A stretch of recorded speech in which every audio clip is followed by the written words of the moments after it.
नमस्कार, आदाब, सत श्री अकाल। मैं हूं आपका दोस्त अखिलेश और आप देख रहे हैं अनकही बात अखिलेश के साथ। और आज जिस शख्सियत से हम आपको रूबरू कराने जा रहे हैं वो है नायब तहसीलदार ओपी चंद्रवंशी जी।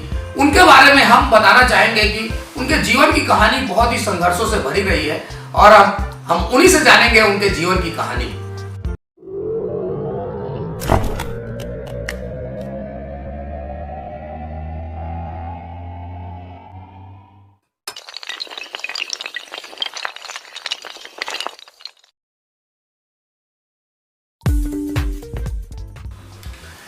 चंद्रवंशी साहब नमस्कार, बहुत बहुत स्वागत है आपका हमारे इस शो में अनकही बात अखिलेश के साथ में।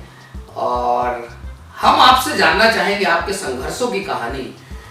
आपका हाथ कट चुका था और उसके बाद भी आप नायब तहसीलदार के पद तक पहुंचे, तो इस जर्नी के बारे में थोड़ा सा हमारे दर्शकों को बताएंगे।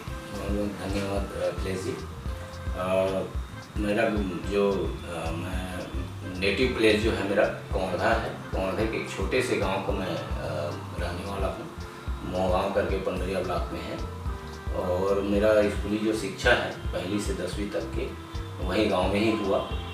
उसके बाद 10वीं में जब मैं पढ़ाई कर रहा था तो उसी साल, क्योंकि हमारा गौवर्धा का जो गन्ना एरिया है शुरू से ही रहा है और वहाँ गन्ने का जो मशीन लगा था, हमारे खुद के गन्ने के खेत की वहाँ पेराई हो रही थी। तो मैं गया था, एग्ज़ाम दिए, कुछ ही दिन हुआ था और अचानक सडनली पता नहीं कैसे हुआ मैं वहाँ मशीन के पास गया और मेरा हाथ दुर्घटनाग्रस्त पूरा कट गया। मैं स्वयं उस अपने हाथ को जब ऊपर उठा के देखा तो बहुत ही हतप्रभ रह गया और बहुत ही ज़्यादा सहनीय पीड़ा हो रही थी।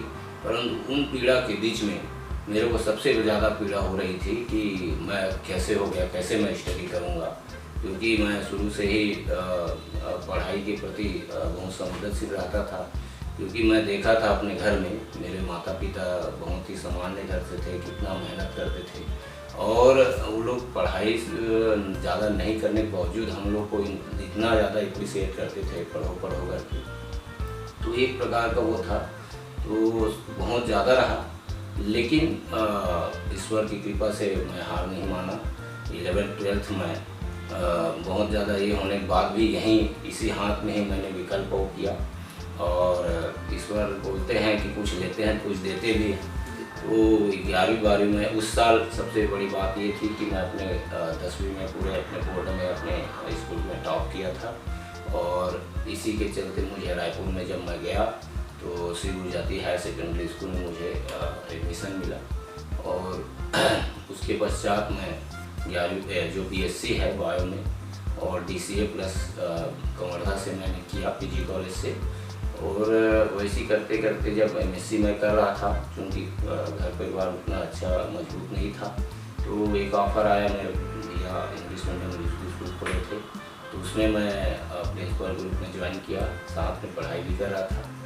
थोड़ा सा मेरे साथ वहाँ ब्रेकअप ये हुआ कि MSc में नहीं निकाल पाया कुछ नंबर से। और उसके बाद मैं फिर MA किया और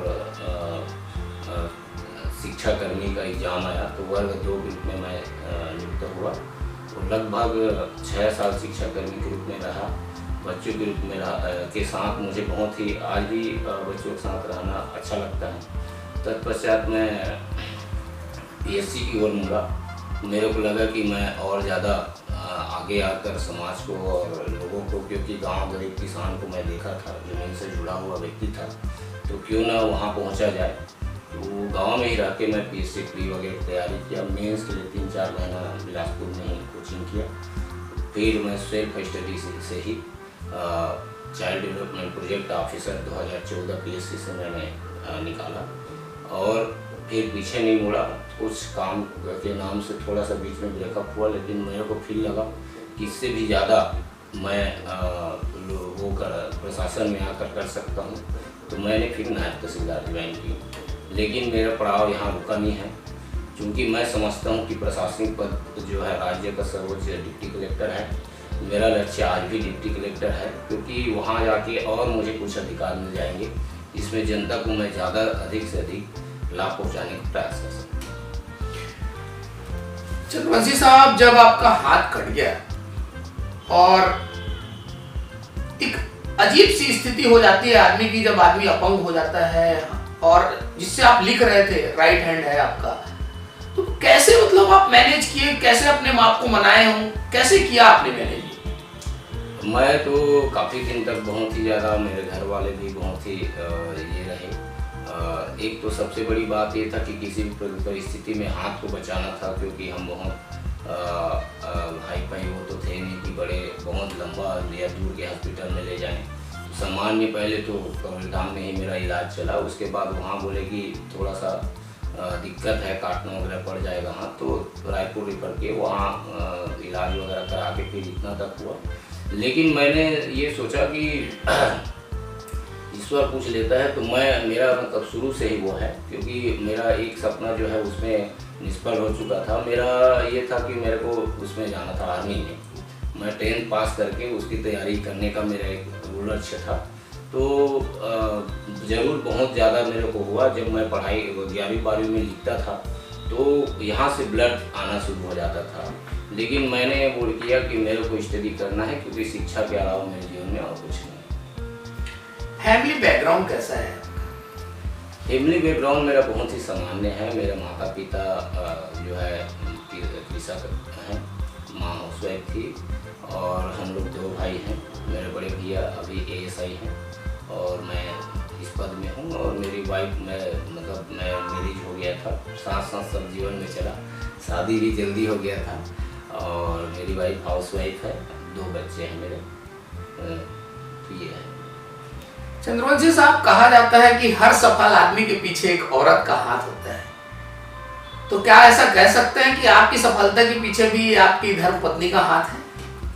बिल्कुल, निश्चित रूप से जो महिला जो है, जो शक्ति स्वरूपा होती है, ये हमारी जो संस्कृति में है, हमारे जो अध्यात्म में है, वो 100% सत्य है, क्योंकि उनके सहयोग और साथ के बिना व्यक्ति बिखर सकता है। और मेरी पत्नी, चूँकि मेरा विवाह, मैं 34 साल का हूँ, लेकिन मेरी विवाह 2012 में हो गया था, और उस समय मैं विवाह होने के बाद ही ये सब मैंने सफलताएं देखी हैं। PSC की पूरे तैयारी में मेरी पत्नी ने बहुत सहयोग किया। जैसी भी परिस्थिति में रहा, उन्होंने हर कदम मेरा साथ दिया। जहाँ तक मैं पहुँचा हूँ उसमें समान रूप से वो सहभागी है। आज का युवा जो तैयारी कर रहा है और सफलता का शॉर्टकट ढूंढ रहा है, उन्हें क्या संदेश देना चाहेंगे? सफलता का शॉर्टकट ये कुछ नहीं होता। हाँ, एक पॉजिटिविटी व्यक्ति में होनी चाहिए। मैं शुरू से ही, मेरे जीवन का सबसे बड़ा मैं मानता हूँ लक्ष्य तो मेरी पॉजिटिविटी है, और पॉजिटिविटी लेके मैं देखता हूँ कि कभी भी हर समस्या में ही समाधान जुड़ा रहता है। मैं आज भी जैसे काम करता हूँ तो समस्या जो हो चुका है उसमें नहीं देखता, मैं समाधान की प्रयास करता हूँ, क्योंकि मैं मानता हूँ कि कोई भी चीज़ नामुमकिन नहीं है, हमारे ही बीच की है। मैं तो स्वयं ही गांव का सामान्य व्यक्ति हूँ, प्री के लिए कभी आज तक तैयारी नहीं किया, मेंस में भी बहुत ज़्यादा वो नहीं किया, सेल्फ स्टडी ही किया हूँ। तो लोगों को भटकाव में नहीं रहना चाहिए, मटेरियल सही पढ़ना चाहिए, अपने लक्ष्य के लिए फोकस रहना चाहिए। शॉर्टकट किसी भी चीज़ का कुछ नहीं होता। हाँ, अपना आपका प्लानिंग हो सकता है, आप प्लानिंग में कितना शॉर्टकट लॉन्ग कट चलते हैं वो अलग बात है, बट सही फोकस होना चाहिए, और सही आपका लक्ष्य है तो निस्संदेह सफलता से आपको कोई नहीं कर सकता। बचपन से ही आपने सोचा था कि प्रशासनिक सेवा में जाना है, या बाद में बड़े होने के बाद लगा कि नहीं, प्रशासनिक सेवा में जाया जा सकता है?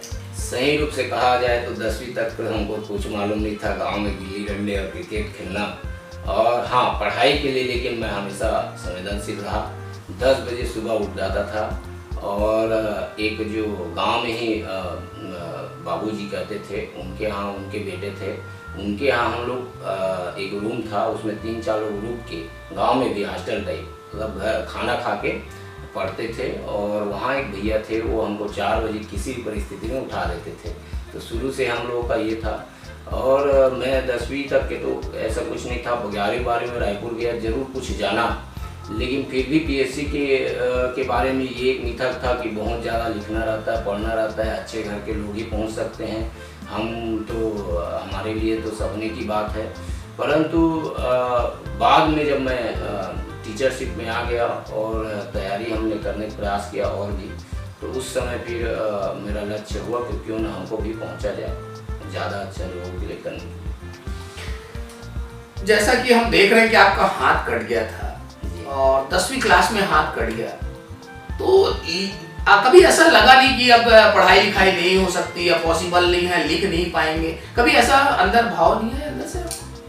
बहुत ज़्यादा, कई बार मैं आज भी आपको बताना चाहूँगा, जब मैं लिखता हूँ तो मेरे इसमें गांठें बन जाती है आज भी बीपीएससी का, लेकिन 3 घंटे में लिखना मेरे लिए पूरा लाल हो गया रहता है और मैं स्प्रे मार मार के आज भी एग्ज़ाम को मेंस का देता हूँ और उस समय से ही चुनौतीपूर्ण रहा है।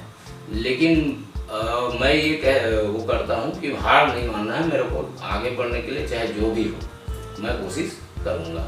बहुत कठिन तो हुआ रहा है, आज भी रहा है, क्योंकि जब मेंस 6 घंटा एक दिन में लिखोगे, वो भी इतने सारे क्वेश्चन रहते हैं, तो उसमें बहुत ज़्यादा वो रहता है। और पहले भी मेरे को थोड़ा सा टाइम मैनेजमेंट में इसी के नाम से बहुत तकलीफ होती रही है, लेकिन मैं कोशिश करता हूँ और स्पीड बढ़ाने की और अपने लक्ष्य को प्राप्त करने की।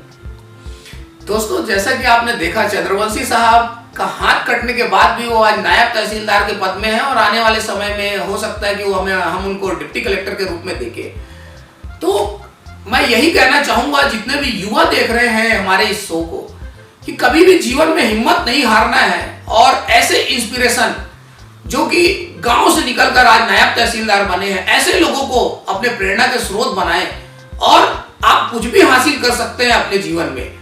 तो चंद्रवंशी साहब, बहुत बहुत धन्यवाद। में बस ये मेरी 2 लाइन है जी, हमेशा जिसको मैं कहता हूँ हर जी, लोगों के लिए, युवाओं के लिए कुछ मैसेज, युवाओं के लिए भी बस मैं यही कहना चाहता हूँ अपने युवाओं के लिए कि मेरा जो दिमाग और लाइफ का फंडा है, न धन्यवाद चाहिए न वाहवाही, हमारी तो उर्दू की 2 लाइन है, काम शांति से करते रहो, हवाएं खुद तुम्हारी तराना गाएंगे। वाह, क्या बात है, क्या बात है। बहुत बहुत धन्यवाद चंद्रवंशी साहब, आपने अपना कीमती समय दिया उसके लिए। बहुत बहुत धन्यवाद अखिलेश जी, आप मुझे यहाँ तक बुलाए और ये